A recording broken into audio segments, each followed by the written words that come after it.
cuerpo, y es importante empezar por plantear que la historia del cuerpo, la historia de cómo se ha pensado, la forma de cómo inclusive se ha experimentado el cuerpo, es la historia del ser humano como tal.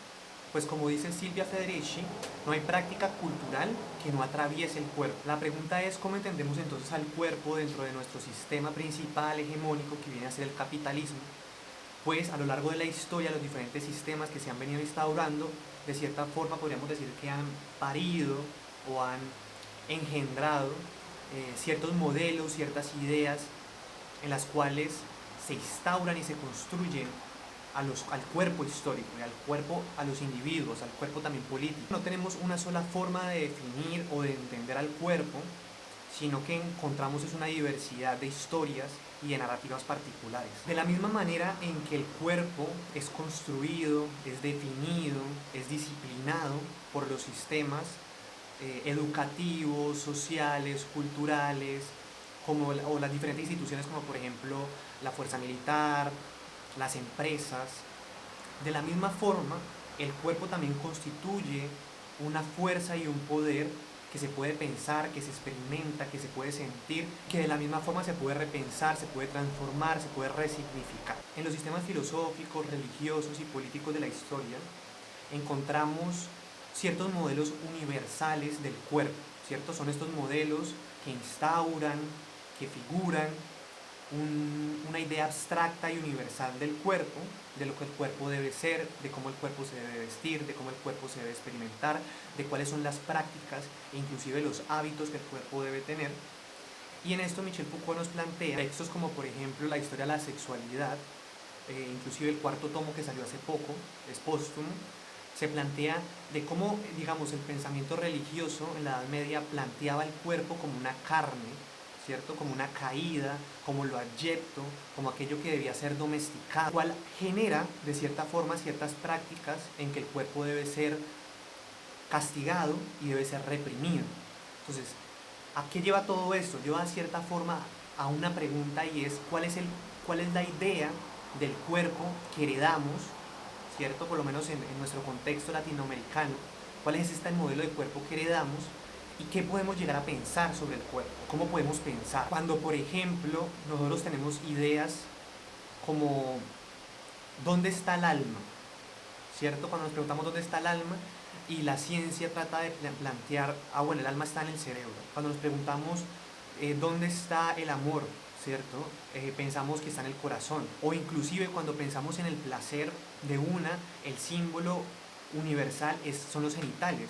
Entonces la pregunta es si estos conceptos y estas ideas realmente están en esas partes del cuerpo o es de cierta forma, o son estos modelos que se vienen creando y que muchas veces damos por sentado sobre qué significa nuestro cuerpo, dónde se ubica inclusive ciertos conceptos y ciertas experiencias en nuestro cuerpo. Eso también nos lleva a pensar inclusive qué espacios tenemos dentro de nuestra vida cultural o de nuestra vida política para pensar el cuerpo, no solo desde una mirada médica, clínica, diagnóstica, sino para pensarlo, para pensar el cuerpo, para pensar sus significados, para pensar sus síntomas, sus experiencias. Y para eso tenemos hoy una gran invitada, también que se dedica a la filosofía, Victoria Rodríguez, la cual ha creado un espacio para pensar el cuerpo, el cual ha titulado Una red inestable de fuerzas, y nos quedamos entonces con esta pregunta: ¿cuál es el cuerpo que heredamos y qué podemos pensar acerca del cuerpo?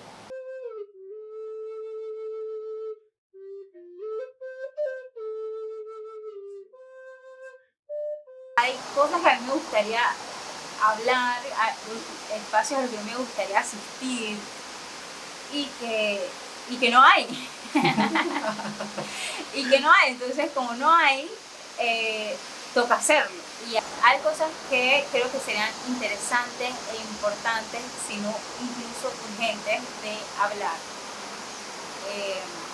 de dialogar, de preguntarnos, de cuestionarnos y de ensayar respuestas que nos ayuden a ensayar formas de hacer las cosas quizás de otra forma. No se trata de entender a un autor, no se trata de entender ni siquiera un texto como tal, sino de hablar sobre lo que esa lectura o esas palabras o la conversación que podamos generar sobre esas cosas nos dejan y nos hacen preguntarnos sobre lo que vivimos.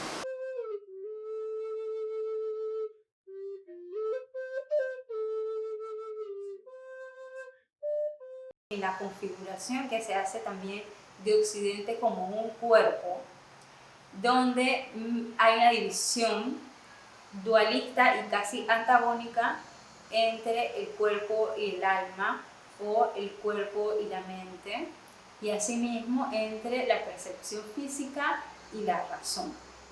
Este rastreo también revela cómo hay unas nociones muy particulares de lo que es lo real, de lo que es lo verdadero, de lo que es la materia.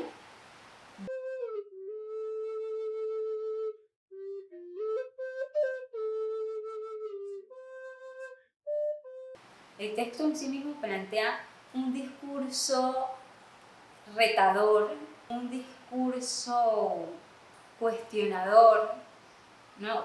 Del cual podemos servirnos para hacernos y plantearnos las preguntas que necesitemos hacernos sobre la potencia de nuestro cuerpo, sobre como a dónde va la potencia de nuestros cuerpos y cómo de repente esta potencia del cuerpo se enfoca o se diluye o se concretiza en los deseos.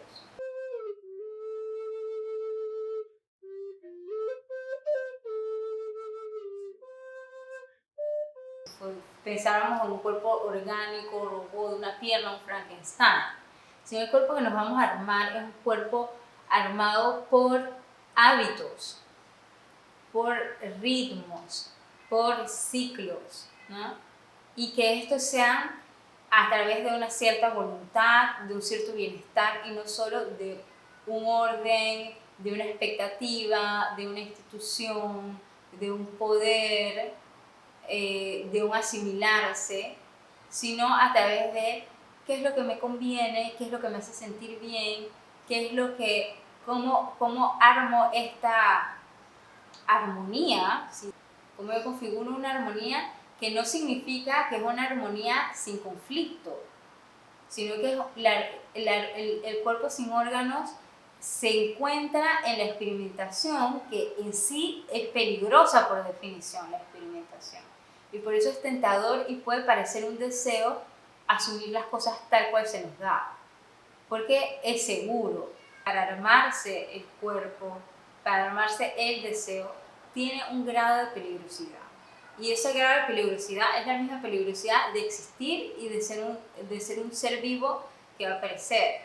Entonces, por eso no es una invitación a tirarse de un acantilado.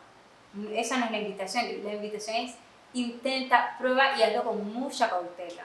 Porque la idea es que tú sobrevivas y encuentras lo que necesites encontrar, lo que te haga bien y el espacio armonioso, que también puede ser un espacio donde haya conflicto, contradicción.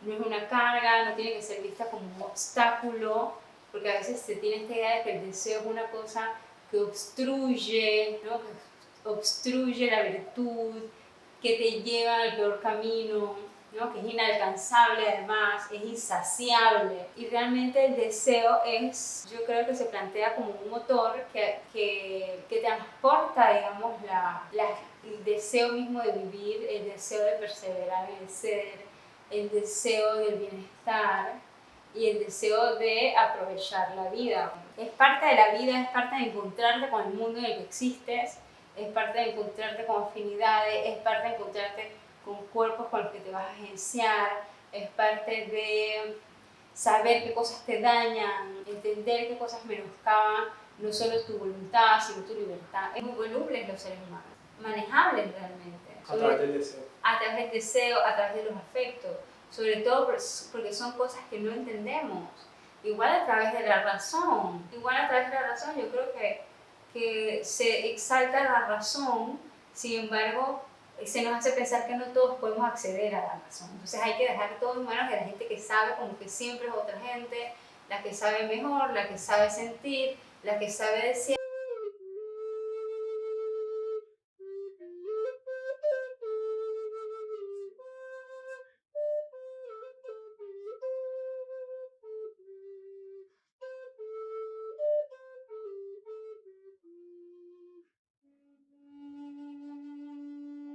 O sea, es un adiestramiento que va desde capas muy sutiles, pero de tanto y tanto repetido, forman un gran muro.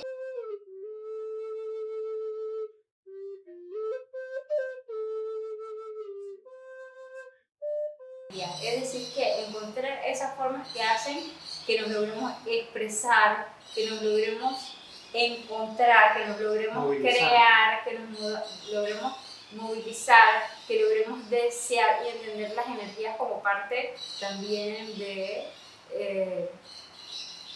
nuestro actuar.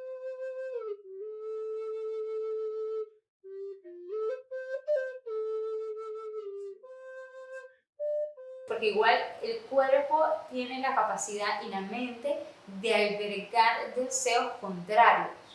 Nada, o sea, es una cosa que hay que plantearse, porque uno puede desear algo profundamente y desear justamente también lo contrario, y es psicológicamente, neurológicamente, espiritualmente, habrá maneras de entender eso, pero realmente hay que también comprender eso para también tener un poco de voluntad. El deseo nos mueve, pero también podemos crear una cierta voluntad.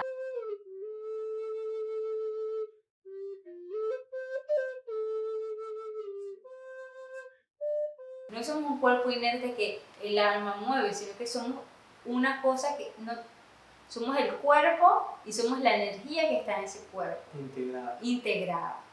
Y en ese sentido, a veces podemos estar tan automáticos que realmente no entendemos el lenguaje del cuerpo, ni los signos, ni los síntomas del cuerpo, el cuerpo como materia y el cuerpo como energía. Tiene un movimiento, ¿no? Que tiene un movimiento que puede ser el movimiento más visible, y también es el movimiento que tiene lo que nos compone, que son todas las células en movimiento, para que esto tenga esta contextura y no sea esta contextura, digamos, del aire. Es lo que diferencia que yo pueda tocarte y frenar mi dedo y que el aire lo traspase es una diferencia de intensidades, de unas intensidades en ciertos movimientos de las cosas que existen, ¿no? Y entonces el movimiento tiene que ver con la vida, y no solo el movimiento físico atlético de desplazarse, porque de repente pensamos que el movimiento es una cuestión de desplazamiento. O de progreso, ¿no? O de progreso, o de un ir hacia adelante, y el movimiento no tiene que ver, en la quietud hay un movimiento, incluso los cuerpos que parecen no moverse, cuerpos que no se mueven, digamos, sobre sus dos piernas, o que no tienen dos piernas, también tienen movimientos en su cuerpo, ¿no? Más allá de cómo se logren desplazar o si no se desplazan. Entonces el movimiento yo creo que es fundamental para comprender, digamos, la vida, y sobre todo creo que es un buen terreno para tratar de entender el cuerpo. ¿Cuál es el movimiento? Es un movimiento de cierta contradicción, y que tiene que ver, por ejemplo, con el aprender, y particularmente con el aprender a vivir. La contradicción, ¿no? Que dentro de todas las vergüenzas y las culpas que tenemos, se nos hace pensar que hay que ser muy coherentes, y que la gente dice, pero eso no lo haría Santiago, eso no me parece que lo haría Santiago, y de repente estás haciendo el acto más libre y más enriquecedor y sincero para ti, y alguien se la te voy a decir, yo no creo que, no, por ejemplo, porque se espera que las cosas sean con una coherencia que a veces no tiene que ver con las propias exploraciones, que no tiene que ver con el propio conocimiento y configuración de la vida y de buscarse, entenderse en el mundo. Entonces la contradicción, yo creo que pensar también en la contradicción como un elemento primordial, de que no hay que seguir en una sola línea, porque ya se comenzó por ahí, sino que se puede ir a los lados, se puede pensar diferente, y se puede comenzar a decir algo, se puede comenzar un planteamiento, y que eso te lleve a un lugar y a un espacio, a una circunstancia y a un saber muy distinto de que pensaste que estabas encaminado a encontrar. También como un movimiento hacia sí mismo.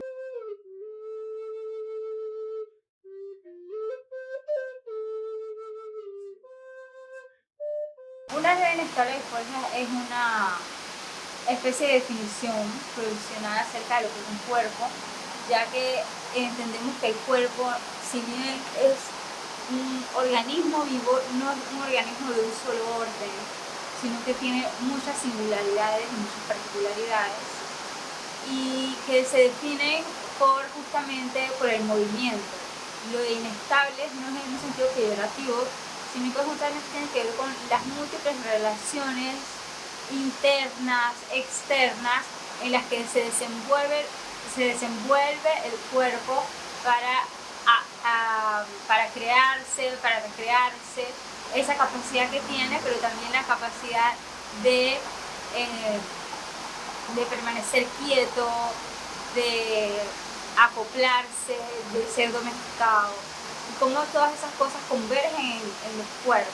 Entonces, pensando desde el cuerpo, desde la filosofía, el interés no es